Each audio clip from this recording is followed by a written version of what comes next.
We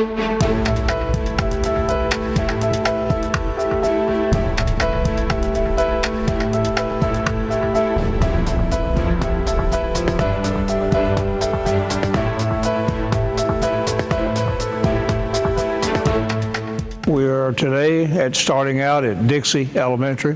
From Dixie, we will go to Three Lakes Middle School, and then from Three Lakes Middle School, we'll go to Moore Middle School. We are currently standing in the cafeteria, brand new building here at Dixie, where we've added on to. We've added a cafeteria, a music room, a gymnasium, an art room, and 11 classrooms to this building. As I say, now we're standing in the cafeteria. You're looking through the tables, and by the way, these are the same tables I showed you once before at Rice. Each table can be a bench or half a table. Put them, two of them together, you got a full table. Open them up, and you got enough benches to seat a lot of people. Up to the right is the stage, and we have the screen down now, so you can see the rolling screen. That is a back rear projection screen. In other words, the projector will sit behind it and shine onto the back of it. To the right over there, you will see a handrail looking through that door. That handrail is on a ramp that you can take and goes up 2 feet to where the stage is and over into the music room. We're in what it is the book storage room. This was an alternate to the contract, and the bid came in such that we could afford to add this room here. They never have enough storage, especially book storage.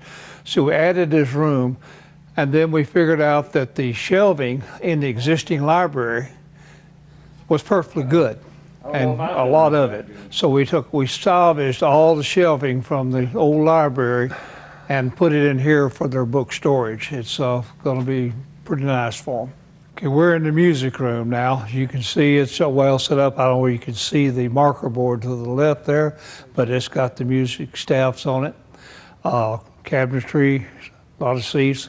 There will be a rolling portable smart board in here that's got the projector, everything mounted on the smart board, and very, very nice room.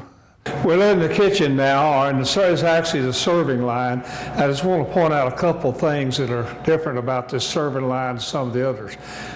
You notice the glass tile in the front down here. That's just like what you see up on the wall as well. And that's a real nice feature. We've now gone this time to solid tops here with stainless steel slides on top of them. This will allow the trays to slide on top of the solid top and not scratch it, and still not make any noise because the stainless steel runners are continuous. You'll notice also that we have all the hot and cold. Have a milk box down at that end, so where hot and cold trays here. These trays will go hot, they'll go cold, whichever way you want to run them. And then the cash register will be on this end. Okay, we're standing in front of the walk-in cooler. If you can see it here, the shot now is showing 35 degrees. This will be set where on an alarm system where if it goes over 37 degrees, it will set off the alarm not only here in the building, but also at our alarm monitoring service. So if it goes high at night, the alarm people will call someone with the district to come out here and see what's wrong so we don't lose the food that's in there. Like I say, this one's currently at 35 degrees. Okay, moving on down. This is the walk-in freezer. It's currently at -8 degrees, so I've tried to get our cameraman here to come in and go inside and stay there for a few minutes, but he doesn't seem to be interested. This also is set up on the alarm system where if it gets up to 30 degrees, anything just right under freezing, it will also set off alarm so we don't let it thaw out. As long as they don't keep the door open, it'll hold freezing temperature for several hours, as long as they don't open and close the door while we're getting repairs made. You got to have a heat strip on them so they don't freeze shut, because open and close it, you see where it's picked up a little moisture right here and it's frozen. If it didn't have the heat strip, this door would freeze shut. Okay, this is a typical classroom. As I said, this is 4th and 5th grade out here now. You see all the new desks, new teacher's desk, chair, all new chairs, everything in here is new. The ones you see stacked up over there, that's 2 computer tables which go right behind me here. There's 4 computers in every classroom, whether it be kindergarten or 5th grade. They all get 4 computers in the classroom. Then they get a full computer lab in another part of the building.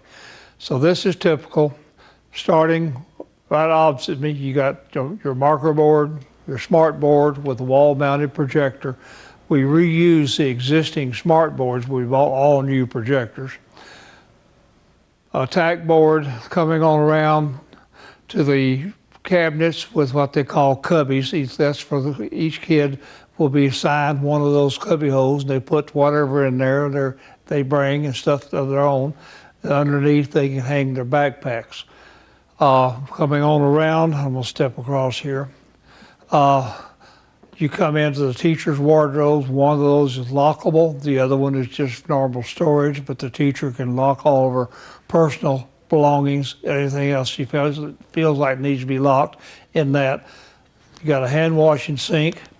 Then you come around, more cabinets, bookcase, and then right in front of me is what I talked about before, the place for the 4 computers and a printer that go along this wall. We're in the art room.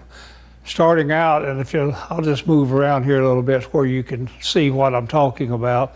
Right there is the doorway I mentioned earlier that goes out onto the patio in the enclosed courtyard. All these tables here for the art room are new. They have to be big where they work with the big paper and everything. Over here is a washing sink for the clean up that requires a special plaster trap so that when they wash things that are muddy or flesh or plaster, it goes down and is caught in a screen before it goes out into the sewer. They have to clean these screens out about once a month. Going around, that sink you see in the corner over there also has a plaster trap on it.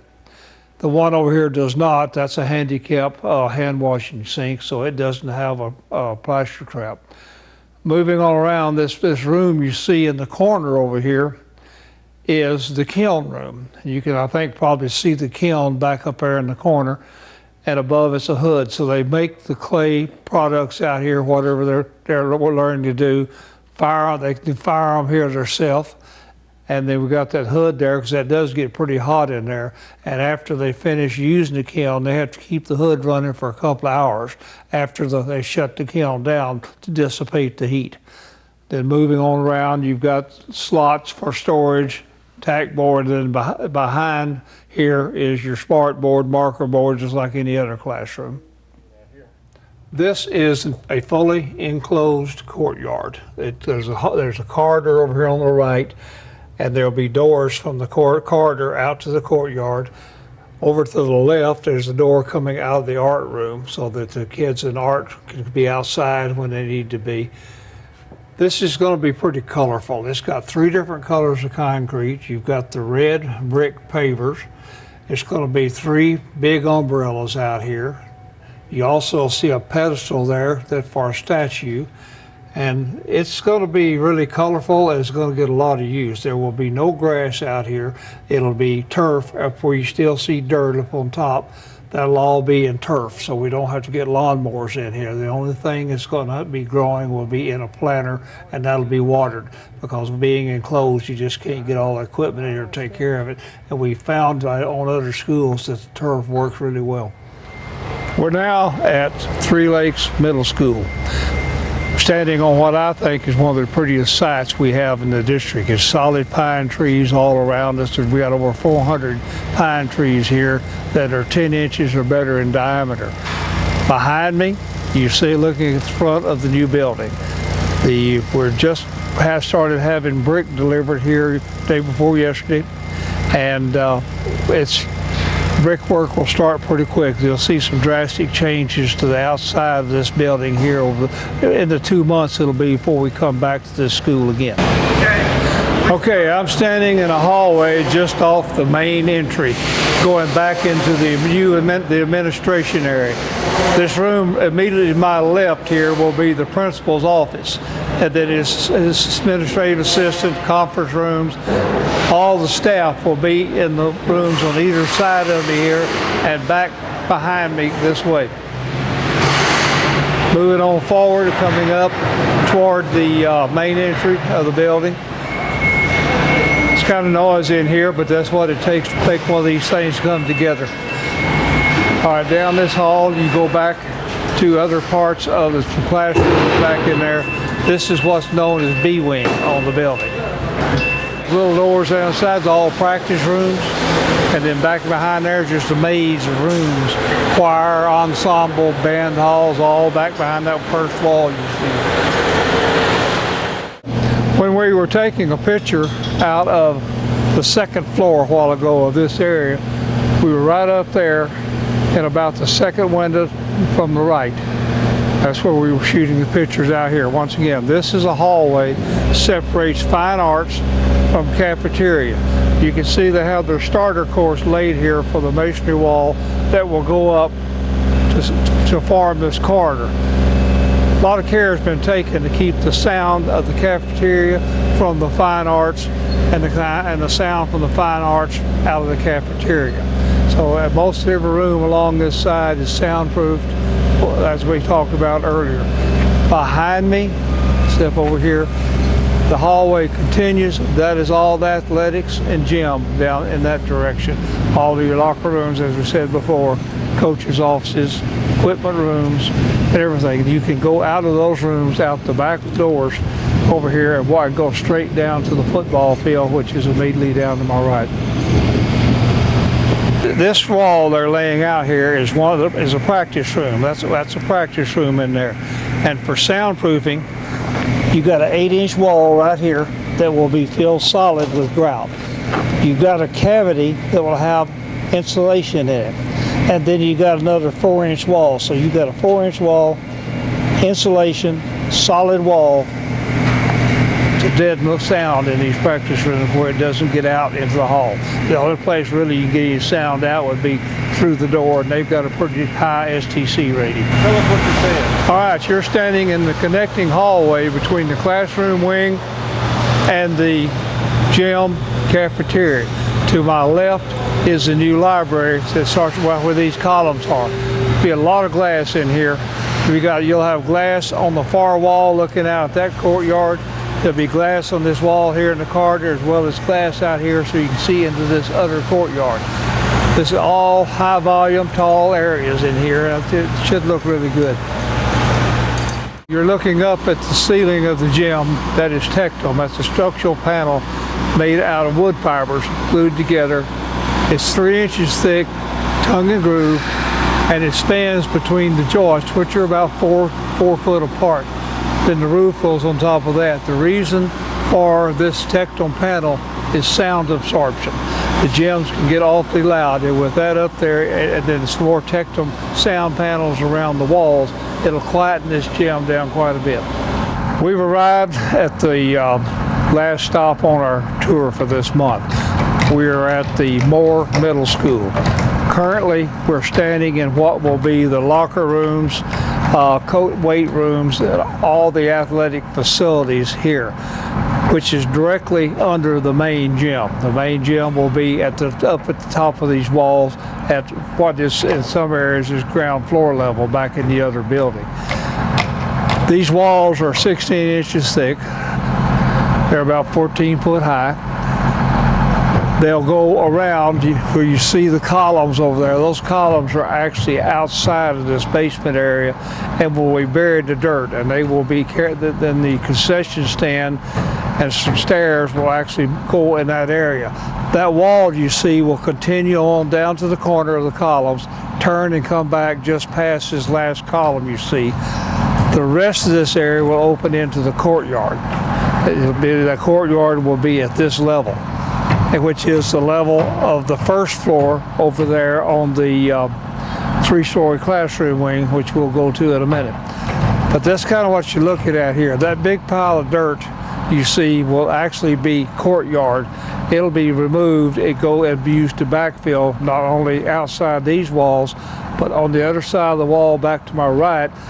That, after we get to college board, that'll all fill back up with dirt, and the gymnasium will be up there in that area. All right, to the far right, the taller building, that is actually a wing. That houses fine arts, the art room, all the band halls, ensemble, all the fine arts in that tall portion. We'll go back that way later.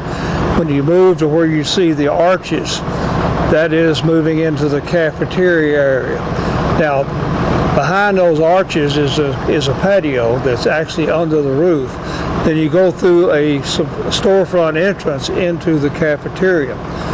And so the kids can spill out onto that outside patio there and still be under cover when the weather is nice. After you move out of B wing, which the cafeteria is, you move down and you hit the 3-story down here. That is the classroom. We are currently standing at the far end of wing D, which is the last part of the 3-story. We're on the 2nd floor of the classroom building. Where I'm standing is one of 6 collaboration areas. This is a place where they may have couches where students can get together kind of on their own, and still be seen by teachers, but they can get together on their own and work on projects. On this wall over here will be a TV monitor that all different things can stream. Our channel 19, which is what we're on, can be streaming through here where they can see what's going on in the district. And it's just there's 6 of these collaboration areas. Also one right across over there throughout the building. Okay, you're looking at the roof of B wing, A and B wing, the far roof down there, and you see where it's kind of got a step in it. That's B wing. Starting there, it comes on over here in A wing. Once again, that's over the cafeteria, fine arts. All the little blockouts you see with lids on them, the big ones are for the air conditioning units. The smaller ones are exhaust fans and various other things. You got roof drains all over it. There's 2 drains in most locations. One of them is a main drain and the other is an overflow drain. That means if the water's coming too fast and the main drain won't take it, then the water will go through the other overflow. Other than that, the overflow is not used. The end of that wall over there, concrete wall, comes straight out and turns, as we talked about earlier. Then there's a retaining wall that comes straight out off that heading over this way, which is about in the area where B wing, A wing sticks out over there. That retaining wall comes out, and this whole area drops down to this level. The area behind it will be approximately the level you see the vegetation over there after you get the excess dirt off of it. So there's still quite a bit of digging to do right there. Let's just say that dirt will be used for backfill around the basement walls. So but this will be a huge courtyard with a lot of concrete walks, planting, statue. It'll look a whole lot different than this. All right, we're looking at now at the 2nd floor level of wing D. That slab was poured this morning. In fact, they started at 3 o'clock, finished up around 7:30. It's about 310 yards of concrete, 17 to 18,000 square feet, which is a pretty nice pour. The level we're standing on, as you notice, the deck's up there and they're putting some roof beams up. Their target is to pour this level up here next week on Tuesday or Wednesday. In order to do that, they have to start putting the reinforcement to get the deck down and start putting the reinforcing the end about noon on Friday in order to be ready to pour next Tuesday, or start on Monday and pour on Wednesday. Okay. What you're looking at here is a 9-foot high, when it's standing up, Mustang. This will be the focal point of this entry. It'll go right behind me on a pedestal. This is a bronze that was purchased, as I understand it, by money from the PTA of Moore Elementary. And it's going to be quite a thing. Like I said, it's going to be 9 foot tall. It is a horse standing fully erect with his feet up just like you see in the movies. So it's going to be something to see. We're standing at the main entry. In fact, the camera is setting just almost exactly where the front doors will be. This is the porch, promenade, whatever you call it. Look the size of the arches. There'll be stone, brick arches. This big wide porch goes all the way across this front entrance here, and then a more narrow one, but it looks the same arches, turns back down the other side. The principal's office is right in the corner where this turns down there. And just right behind us here is the reception area and all the administration area over in there. But this is going to be a very impressive entrance. This concludes our tour for this month, as we started at Dixie, moved to Three Lakes Middle School, and now we're concluding here at Moore Middle School with a final shot of the front of the building. With that, I wish you well, and I'll see you again in a month.